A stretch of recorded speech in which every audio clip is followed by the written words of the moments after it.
Hi everyone, Nathan Stein, Pix4D.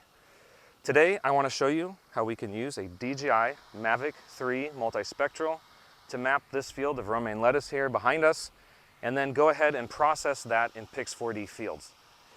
It's an easy step-by-step guide here that will walk through how to set up the vehicle and then how to transfer that data to Pix4D fields on a computer here, and then we'll process that data right here at the field's edge.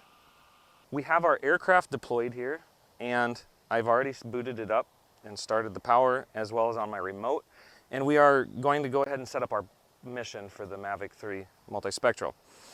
I want to go over the vehicle really quick just to kind of give a quick overview.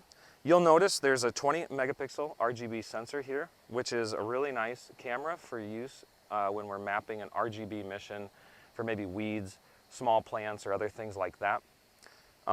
There's also the multispectral sensors at the top. These are 5 megapixel sensors, which is a vast improvement on the 2 megapixel sensors they had in the previous Phantom series. So you'll be able to see a higher resolution multispectral image that you can use for analysis.